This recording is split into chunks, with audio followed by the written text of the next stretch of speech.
Bueno, el ActiveShare es un número que varía entre el 0 y el 100. Básicamente lo que mide es cuánto se separa el gestor del mercado al que intenta batir.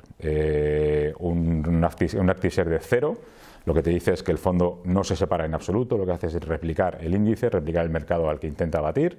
En un fondo con ActiveShare 0, en un fondo indexado, lo que el cliente tiene es exactamente las mismas compañías que tiene el índice, las buenas, las mediocres y las muy malas también, ¿no?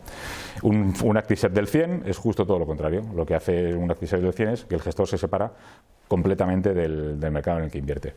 Para nosotros es un dato bastante importante.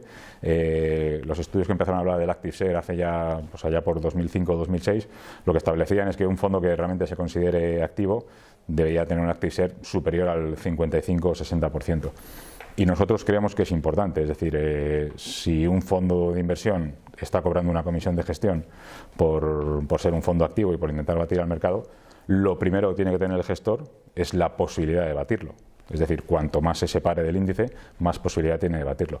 Evidentemente luego habría que analizar otros ratios, porque no solo es separarse del índice, sino luego además hacerlo bien. Pero el primer paso es separarse del índice. El ActiveShare es uno de estos ratios que utilizan los compradores de fondos, tanto institucionales como retail, que la verdad es que se ha puesto un poco de moda en los últimos años, pero es un ratio muy sencillo de entender y es un ratio, la verdad es que muy útil. Básicamente este ratio, el ActiveShare, lo que es básicamente es un porcentaje, ¿no? Es un número de entre 0 y 100%. Y lo que nos dice es cómo de activo es un fondo activo. Entonces, cuando un inversor compramos un fondo activo, lógicamente pues queremos que sea activo, o sea, que sea diferente al índice.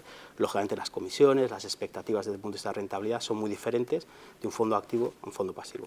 Entonces, este número lo que nos dice es cuanto más alto sea el número, el porcentaje, más activo es ese fondo. Entonces, por ejemplo, un fondo con un ActiveShare de 50% es menos activo que un fondo que tenga un ActiveShare del 60%. Básicamente, cualquier fondo que ustedes compren como un fondo activo que tenga un ActiveShare menor del 60%, pues la verdad es que es un fondo poco activo. Más del 60% se considera en la industria como un fondo activo y más del 70% un fondo muy activo. Porque es importante, básicamente ha habido muchos estudios académicos y de todo tipo que correlacionan el ActiveShare, un ActiveShare alto, o sea, un fondo que sea muy activo, con las rentabilidades y con rentabilidades superiores al índice. Entonces es una condición necesaria, pero con muchas cosas en esta vida no es suficiente. Un fondo activo con un ActiveShare muy alto es mucho más probable que lo haga de una manera consistente mejor que un índice. Entonces básicamente es el ActiveShare.